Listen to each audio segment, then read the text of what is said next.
कि childhood and growing up में आपको कुछ नहीं करना है। एज ए प्रैक्टिकली रूप से आप अपने बचपन को याद करें। एक छोटे बच्चे को देखिए, उस पे आपका प्रैक्टिकल है कि एक छोटे बच्चे का डेवलपमेंट कैसे होता है, उसका स्टेज क्या है, वो कब बोलना सीखता है, वो कब पहचानना सीखता है ना। कि एक छोटा बच्चा कब से पहचानने लगता है, कब से बोलना शुरू करता है, उसके पास शब्दों का भंडार कब से कितना होता है। तो मैंने बताया था कॉग्निटिव डेवलपमेंट जो, तो वो क्या है, वो उसका एज मतलब एज के हिसाब से उसका सीखना प्रारंभ होता है। तो ठीक है, सेंसी मोटर जो हम कर रहे थे कि सेंस के माध्यम से जो सीखता है उसका एज लिमिट संवेदी पेशीय अवस्था, जो इमोशनल होता है, जो भावात्मक होता है। यानी जब बच्चा आपके भाव को देख करके, आपके भाव को समझ करके और जब सीखता है और कुछ पहचानना शुरू करता है, वो क्या है, संवेदी पेशीय अवस्था। ठीक है, उसी को अब इसका नाम इंग्लिश में क्या है, सेंसी मोटर है।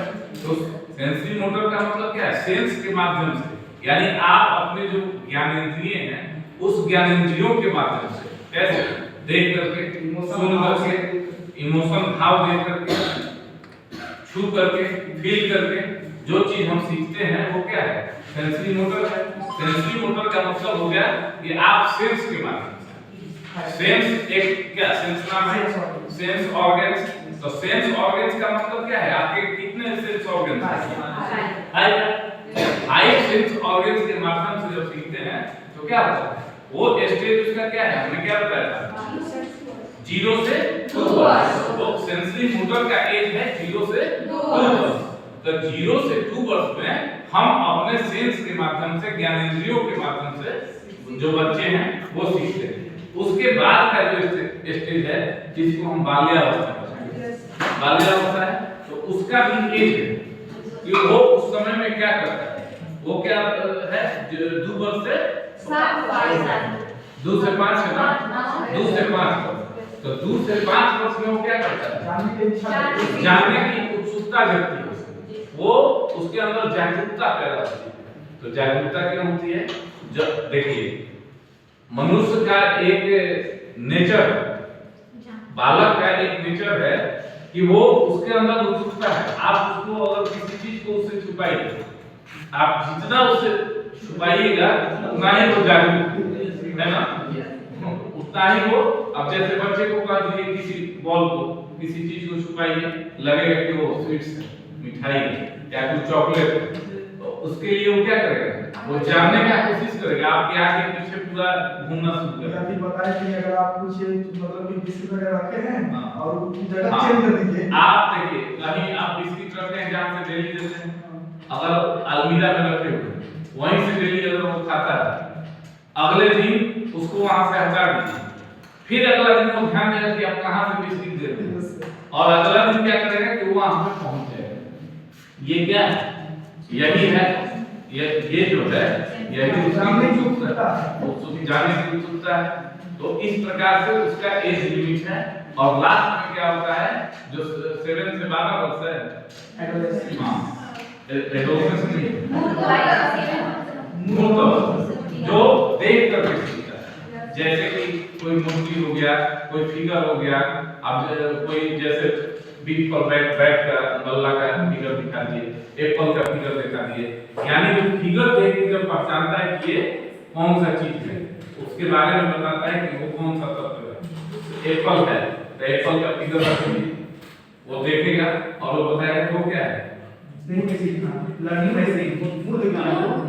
मूर्त रूप से जो सीखता है उसको हम कहते हैं, जिसको हम डायरेक्ट लर्निंग कहते हैं। नहीं, प्रतिमा देखकर। अब ये ब्लैक बोर्ड है, तो ब्लैक बोर्ड को देख रहा है, अब वो पहचानता है, पहले तो उसको पहचान रहा है, पहले उसको बताएगा कि ये ब्लैक बोर्ड है, ये स्लेट है। तो ब्लैक बोर्ड देखकर तो बता देगा कि नहीं ये ब्लैक बोर्ड है। तो जब प्रतिमा फिगर देखकर के जो बताने लगे वो उसका क्या है, मूर्त डायरेक्ट लर्निंग है उसका, यानी डायरेक्ट देख करके बताता है। अब ये सिमी है, आपका नाम मान लीजिए चंदन है, तो अब बताइए कि आपके फादर का क्या नाम है, तो आप अगर वहां सामने खड़े तो बताएंगे, पूछता है लोग कि आपके पिता कौन है, बताता है फिगर देख करके, तो डायरेक्ट रूप से जो बताया देख करके बताया कि वो है इंडिकेशन के माध्यम से। तो समझिए कि प्रतिभा को देख करके डायरेक्ट लर्निंग उसके पास। उनके बारे में पहले से जान रहे हैं, आप कोई पूछ रहा है हमसे कि ये कौन है, तो उनके बारे में जान सब कुछ बता दीजिए, सब कुछ बता दीजिए।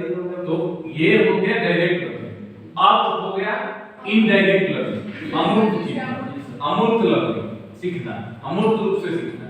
अमूर्त रूप से सीखने का मतलब है कि जितना अभी तक का ज्ञान, यानी शैशवावस्था से लेकर के और किशोरावस्था की का जो स्टेज है, उसमें आपके पास जितना ज्ञान का कलेक्शन है, जितना ज्ञान का आपने कलेक्ट किया है, नॉलेज को, तो उसके बाद नए विचारों की उत्पत्ति। जैसे हम पहले से जानते हैं कि a + b का whole square is equal to 1 होता है ना, तो a + b का होल स्क्वायर आप पहले से जानते हैं। उसमें अगर कोई मैथमेटिक्स हमको देता है तब उसके अनुसार उस सूत्र को हम नए तरीके से बनाते हैं। यानी पहले से हमारा ज्ञान क्या है, यानी a + b का whole square is equal to a square + b square. तो ये हो गया आपका पूर्व ज्ञान, और इस पूर्व ज्ञान के आधार पर नए ज्ञान की जो प्राप्ति आप करते हैं, कोई नया मैथ बनाते हैं नए तरीके से, तो वो क्या होगा आपका अमूर्त चिंतन। या किसी चीज के बारे में नए विचार, कोई चीज मान लीजिए हम पढ़ रहे हैं, कॉग्निटिव पढ़ रहे हैं, या आप चाइल्डहुड एंड ग्रोइंग अप के बारे में बता, ग्रोथ एंड डेवलपमेंट के बारे में बता रहे हैं, तो ग्रोथ एंड डेवलपमेंट का एक नया जो डिफिनेशन आपने अपने अनुसार दिया, तो वो क्या होगा, वो आपका अमूर्त चिंतन हो गया। यानी इनडायरेक्ट रूप से लर्निंग। जिस देखिए, जब आपके पास समस्या का समाधान करने की क्षमता है तो समझिए कि उसके पास अमूर्त चिंतन आ गया। यानी आप कहीं रास्ते में जा रहे हैं, अगर रास्ते में जा रहे हैं, आपका बाइक का टायर पंचर हो गया या कुछ हो गया, तब आप क्या करते हैं, वहां पे सोचते हैं कि अरे बीच रास्ते में है, यहाँ पे कोई मैकेनिक नहीं। तो जब कोई मैकेनिक नहीं है तो आप उसका समाधान कैसे निकालेंगे? तो सबसे पहले हमारा दिमाग में ये होगा कि हम इसका समाधान निकालेंगे। तो सबसे पहले हम करेंगे क्या, मोबाइल निकालेंगे। आपका सबसे जो करीबी दोस्त है सर्च करेंगे, आपका जो सबसे करीबी दोस्त है, आपके जान पहचान का कौन सा करीबी व्यक्ति है, उसके पास आप कॉल करेंगे। कॉल करने के बाद वो व्यक्ति आता है और आने के बाद आप क्या हेल्प कर सकता है आप ये जानते हैं। तो ये क्या है, ये अमूर्त चिंतन। निश्चित रूप से ये अमूर्त ज्ञान है। यानी किसी कोई समस्या का समाधान करने की क्षमता जिस बालक में आ जाए, समझिए कि उसके पास अब अमूर्त लर्निंग का, अमूर्त अध्ययन का ज्ञान उसके पास आ गया। यही चीज है कि इन मतलब यानी learning in school and learning in outside in school.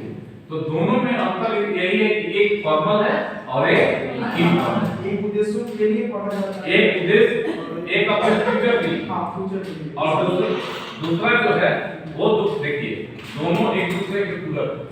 कैसे पूरक है? जो चीज आप क्लास में पढ़ते हैं उस चीज का निश्चित रूप से आप प्रैक्टिकली ध्यान करते होंगे। जो हम बताते हैं आपको कि बच्चों पर ध्यान देना, बच्चों को रिसर्च करना। जब हमारा सब्जेक्ट क्या है, टोटल सब्जेक्ट हमारा किससे जुड़ा हुआ है, बच्चों, विद्यार्थी पे। यानी टीचर के अंदर कौन कौन सा ज्ञान होना चाहिए, वो टोटल ये पूरा सब्जेक्ट पढ़ा है आपका चाइल्डहुड एंड ग्रोइंग अप। और चाइल्डहुड एंड ग्रोइंग अप में सिर्फ और सिर्फ उसके वृद्धि और उसका यानी फिजिकल डेवलपमेंट और मेंटल डेवलपमेंट। तो वही मानसिक विकास, तो मानसिक विकास और शारीरिक विकास दोनों के बारे में पढ़ना है, और कब तक होता है और उसका स्टेज क्या है, उसकी अवस्था क्या है, यही पढ़ना है। इसी तरह से आप दूसरा सब्जेक्ट ले लीजिए, कंटेम्पोरेरी ऑफ इंडियन एजुकेशन। तो दूसरा सब्जेक्ट क्या है, आपके समकालीन भारतीय शिक्षा। यानी समय समय पे आपके भारतीय शिक्षा की स्थिति क्या रही, उसमें कौन कौन सी सुविधाएं रहती थी, आपका पढ़ाई विद्यालय में, आप उस समय विद्यालय था कि नहीं था, पढ़ने की व्यवस्था क्या थी, स्त्रियों की शिक्षा क्या थी, यही ना पढ़ना है। शिक्षा कैसे पहुंच हुआ, शिक्षा, हाँ ये भी ठीक है, स्त्रियों की शिक्षा, बालकों की शिक्षा, और शिक्षा की व्यवस्था क्या थी? आश्रमीय व्यवस्था थी, विद्यालय का भवन था, कैसे पढ़ाया जाता था, गुरुकुल व्यवस्था